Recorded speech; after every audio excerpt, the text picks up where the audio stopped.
شاید میری بیوی میرے ساتھ ہم بستر ہونا ہی نہیں چاہتی۔ نہ جانے کیوں میری بیوی کو ہم بستری میں دلچسپی ہی نہیں ہے۔ کہیں میں نے اس عورت سے شادی کر کے غلطی تو نہیں کر لی؟ کیا باقی خاوند بھی میری طرح ہم بستری کو ترستے رہتے ہوں گے؟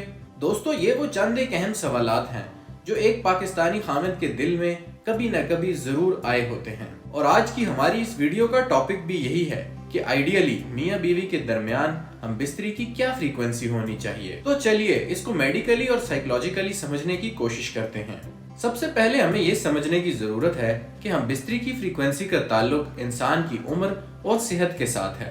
سروے کے مطابق شادی شدہ جوڑوں میں 20 سال سے لے کے 40 سال کی عمر تک ہم بستری کی فریکوینسی زیادہ دیکھنے کو ملتی ہے، لیکن 40 سال کی عمر کو پہنچ جانے کے بعد خواتین آہستہ آہستہ مینوپاز کی جانب بڑھ رہی ہوتی ہیں اور مرد ان کے ٹیسٹوسٹیرون ہارمون کا لیول خون میں کم ہوتا جا رہا ہوتا ہے۔ یہی وجہ ہے کہ 40 سال کی عمر کو پہنچنے کے بعد اکثر شادی شدہ جوڑوں کے اندر ہم بستری کی فریکوینسی کم دیکھنے کو نظر آتی ہے۔ اور اگر 40 سال سے کم عمر کے اندر ہی میاں بیوی کی ایک دوسرے میں دلچسپی کم ہوتی نظر آ رہی ہے تو پھر دونوں کو کپل کاؤنسلنگ کی طرف جانا چاہیے، جس میں وہ بہتر انداز میں جان پائیں گے کہ وہ کون سی وجوہات ہیں جس کی وجہ سے ان کی آپس کی ہم بستری کی فریکوینسی ڈسٹرب ہو رہی ہے۔ شادی کے شروع کے چند سال بہت تھرلنگ ہوتے ہیں۔ ان سالوں میں میاں بیوی کے درمیان ہم بستری کی فریکوینسی بہت زیادہ دیکھنے کو ملتی ہے، لیکن رفتہ رفتہ جس طرح زندگی رفتار سے آگے بڑھتی ہے، میاں بیوی ایک دوسرے کے مزاج کے ساتھ ایڈجسٹ ہو جاتے ہیں، اور اس ایڈجسٹمنٹ کی وجہ سے شادی کے بعد کے سالوں میں ہم بستری کی فریکوینسی کم دیکھنے کو ملتی ہے۔ آپ نے ویڈیو چھوڑ کر کہیں جانا نہیں ہے، ہم آپ کو آخر میں بتائیں گے کہ ایک آئیڈیل فریکوینسی کیا ہوتی ہے۔ اب بات کرتے ہیں کمیونیکیشن کی اور آپس کی ہم بستری کی فریکوینسی کی۔ میاں بیوی میں جتنی اچھی کمیونیکیشن ہو وہ اتنے بہتر انداز میں ایک دوسرے کے ساتھ انٹیمیٹ ہو رہے ہوتے ہیں، اور جتنی کمیونیکیشن ویک ہو ان شادی شدہ جوڑوں کے درمیان فزیکل انٹیمیسی کی فریکوینسی کم دیکھنے کو ملتی ہے۔ ہمارے معاشرے میں چونکہ خواتین کی ڈیزائر کو شروع سے ہی دبایا جاتا ہے، اس وجہ سے بہت سی خواتین بہتر انداز میں اپنے خاوندوں کے سامنے اس چیز کو ایکسپریس نہیں کر پاتی ہیں۔ اسی طرح بہت سے کیسز میں کئی خواتین کو ایسا بھی لگنے لگتا ہے کہ شاید یہ کوئی برا کام ہے یا یہ ایک گندا کام ہے جس کے کرنے کی صورت میں ان کا ایمان یا ان کی طہارت یا ان کی پاکیزگی اس سے متاثر ہوگی۔ یہ بھی ایک بہت بڑی وجہ ہے کہ بہت سے شادی شدہ جوڑوں میں اس عمل کی فریکوینسی کم دیکھنے کو ملتی ہے۔ اس کے علاوہ نہانے کا خوف یا زندگی میں چلنے والا کسی قسم کا سٹریس یا لائف سٹائل کے عوامل بھی ہم بستری کی فریکوینسی کے اوپر اثر انداز ہوتے ہیں۔ اب ہم یہ جاننے کی کوشش کرتے ہیں کہ آئیڈیلی میاں بیوی کے درمیان ہم بستری کی کیا فریکوینسی ہونی چاہیے۔